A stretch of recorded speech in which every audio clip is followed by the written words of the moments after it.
Fer Muñoz, ¿cómo le va, compañerazo? Gracias por la presentación, digo, de que en cualquier momento me corta En cualquier momento te corta Milei, sabelo. la cadena de Milei. Así que bueno, ¿Cómo va? ya La Nación Más dice ahora, ahora, ahora, y lo muestra ahí el acto. Está Jorge Macri, etcétera, etcétera. Bueno, amigazo, compañero, militante de Inquilinos Agrupados, una reflexión de lo que estamos viviendo. Sí, mira, yo más que referirme, digamos, a lo que fue más la coyuntura de la semana pasada, las votaciones, inclusive la importante movilización que hubo y la terrible represión, quería referirme a algo más general en cuanto a la etapa. Yo creo que el proyecto popular está estancado como lo estuvo en los 90. Esto es que hay una falta de rumbo y falta de iniciativa. En los 90 fueron casi 12 años, digamos, de continuidad neoliberal que se rompe con una explosión social que fue la del 2001, que generó, digamos, primero lo que era una representación mayoritaria dentro del PJ, que es la presidencia de Duhalde.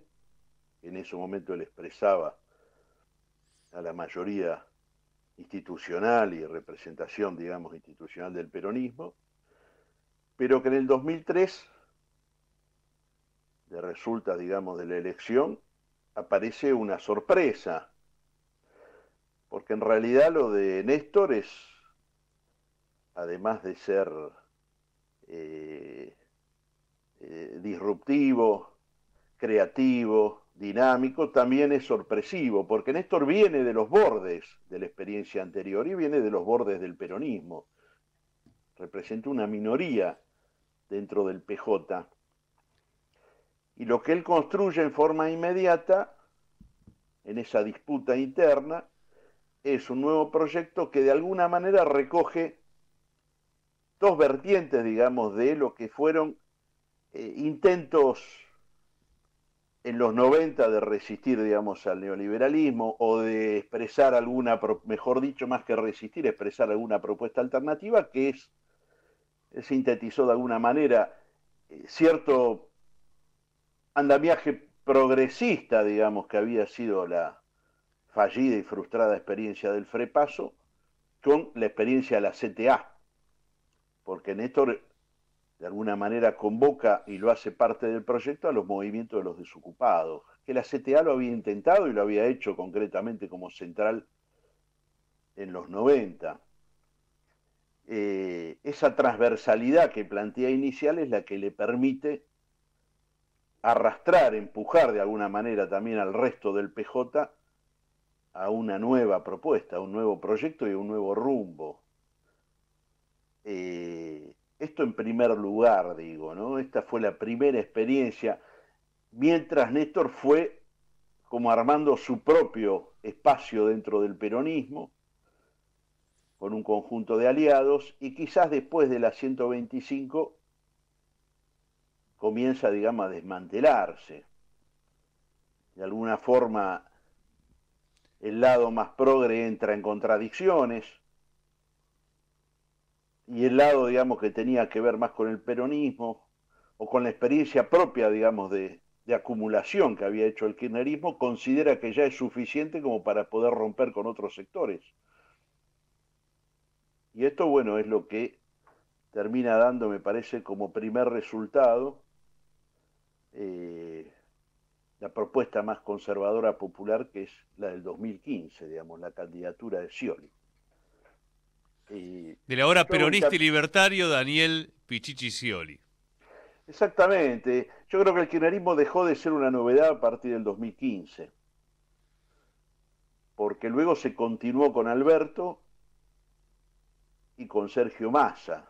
Digo, las tres expresiones del conservadurismo popular, eh, un Scioli ya integrado a esta experiencia política ultraliberal, un Alberto desintegrado, se puede decir en sí mismo, y un Sergio Massa que continúa siendo, digamos, una expresión quizás de las posiciones más conservadoras dentro del peronismo. Pero digo, en este aspecto yo creo que hay un final de etapa, de esa etapa que terminó en 2015. Porque además se fue consolidando una idea, una serie de políticas que para mí han sido de alguna manera parte de las consecuencias que tuvimos el año pasado. Se consolidaron, digo, políticas que han sido bastante emparentadas con el propio neoliberalismo que se había combatido o se había alternativizado con lo que fue la experiencia kirchnerista, como por ejemplo el haber legitimado la fuga de capitales con la serie de propuestas, digamos, de blanqueo de capitales a esos sectores poderosos que fugan y después blanquean, digamos, su propia situación penal, digamos, de ser los sectores que no pagan impuestos y que más se enriquecen en la Argentina. También la posición internacional que se tomó en los últimos meses respecto a comprometer la energía y los alimentos para fortalecer la política occidental en el mundo, este planteo reiterado que hacía Sergio Massa, y después lo que fue también, de alguna manera, ese derecho natural a la renta, ese derecho natural al saqueo, a un saqueo de riqueza y también un saqueo de pobreza, porque finalmente también los pobres son los que más terminan perdiendo. Esas políticas, digamos, públicas, creo que de alguna manera fueron legitimando también los reclamos permanentes de los sectores poderosos. Creo que lo que produce de alguna manera o indirectamente lo que es una nueva, ya no una explosión social, sino una implosión que es la del año pasado. La del año pasado es una implosión también en vastos sectores populares que es más silenciosa, se produce con las urnas. Se la veía venir en algunas prácticas sociales, en algunos sectores que se sentían totalmente frustrados, pero que no deja de ser una nueva sorpresa y que es el triunfo del ultraliberalismo, digamos, de esta nueva experiencia nefasta para los intereses El nacionales, ¿no? sueño de Alzogaray hecho realidad. Sí, sí, el sueño del sobrehecho. Por algo hay una reivindicación explícita del menemismo. No olvidemos que el menemismo, una de las primeras medidas que toma es nombrarlo al Sogaray como representante de la negociación de la deuda externa. Eh, Esto es como que además tiene la confirmación de esos 12 años que tanto daño le hicieron a la soberanía nacional, sobre todo, y al Estado, con la venta de más de 120 empresas, pero hoy podemos decir que hay otras herramientas, hay otros elementos, está Kicillof, está la gobernación de la provincia de Buenos Aires, que no es menor, sin duda debe haber también otras experiencias públicas interesantes, mucho menores, pero lo que no hay es, me parece, no hay sorpresa, no hay rumbo, no hay iniciativa. Esto que sobró, digamos, en el 2003, con tantas medidas, con la política de derechos humanos, con las medidas económicas, luego, digamos, también con algunas nacionalizaciones, con las AFJP. Esto que sobró, digamos, con el kirchnerismo, hoy, digamos, es lo que más se siente que falta. No me refiero al anuncio de medidas, sino a la sorpresa. Hoy el kirchnerismo no genera ninguna sorpresa. Todavía no se pudo desprender, digamos, de la alianza con Sergio Massa. Y no lo digo como que esto tiene que ser decisivo para construir otra cosa. Simplemente digo que está entrampado, digamos, en su propia limitación, en la limitación que comenzó con la candidatura de Scioli en el 2015. Bueno, reflexiones que nos dejan, ¿no? Picando todo un debate hacia adelante. Pienso, por un lado, en este periodo de resistencia, Fer, porque lo de la ley bases en el Senado marcó en la calle que falta también estructurar aún más, ¿no?, esa resistencia. y las especulaciones hacia adelante, porque no es la única carriola que dice quiero ser candidata. Pareciera que la lógica electoralera, en el marco de un plan de saqueo del país, es la que sigue atravesando a la dirigencia y a mucha militancia, ¿no?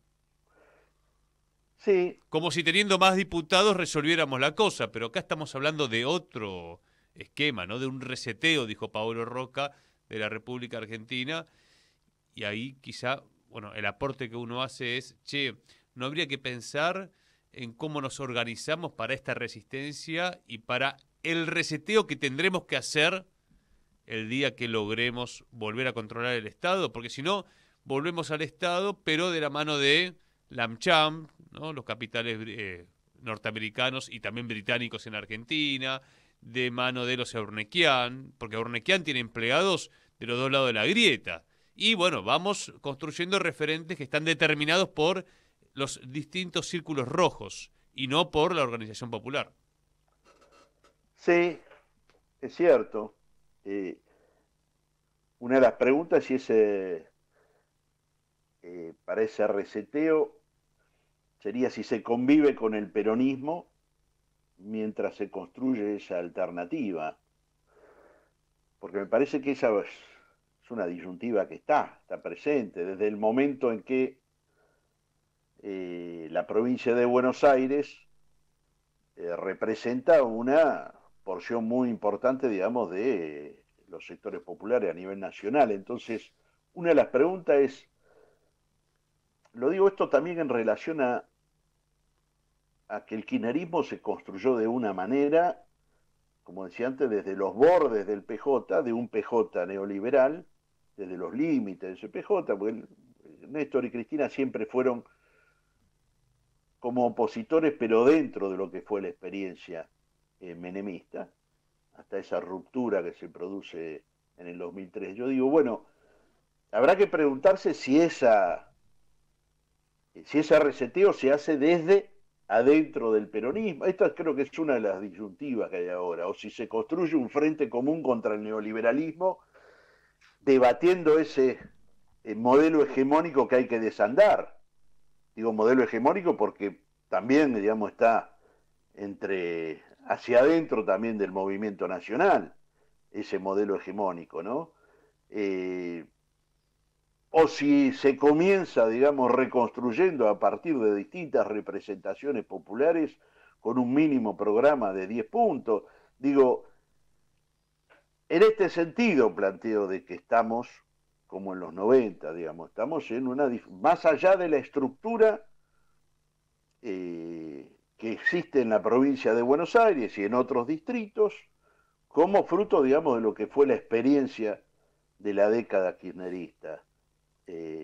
Digo, como diferenciador de los 90. La estructura está, pero lo que me parece que volvemos a estar es en una situación sin rumbo, con una expectativa constante de que esto se puede terminar en cualquier momento. Digo, cuando vos tenés 6 meses de un gobierno nefasto como este, donde tantas veces se repite la idea de qué puede pasar si renuncia, qué puede pasar si le corta el gas el gobernador de Chubut, y tantas búsquedas totalmente subjetivas, digamos, que no tienen ningún asidero, digamos, desde una construcción política, desde una iniciativa que realmente uno lo palpa todos los días en la sensación popular, que decís, bueno, esto se da vuelta, es porque estamos bastante todavía perdidos. La gran disyuntiva es si esa reconstrucción la vamos a tener que hacer conviviendo con un movimiento que vuelve a tener, digamos, nuevamente expresiones parecidas a las que tuvo en los 90, porque esto es lo que está pasando también dentro del PJ. ¿Cuánto aguanta la unidad en la CGT y cuánto aguanta la unidad de los gobernadores del PJ? Esta es una de las preguntas. Lo más difícil, me parece a mí, nosotros estamos en esto como decía en su momento la proclama de Forja, el enemigo, la ley del enemigo es dividirnos y anarquizar la sociedad. esta es la situación que parecería que tenemos hoy nuevamente, más allá de todo lo que aportó el kirchnerismo y todo lo que todavía, digamos, podría aportar gran parte del kirchnerismo. Pero desde el lado de los sectores populares lo más difícil no es lograr la unidad, como vos bien lo planteás, que es la unidad que puede haber en las calles, la unidad de la resistencia, sino mantener la unidad. Para mantener la unidad hay que tener un proyecto novedoso, disruptivo, creativo y sorpresivo como fue el 2003.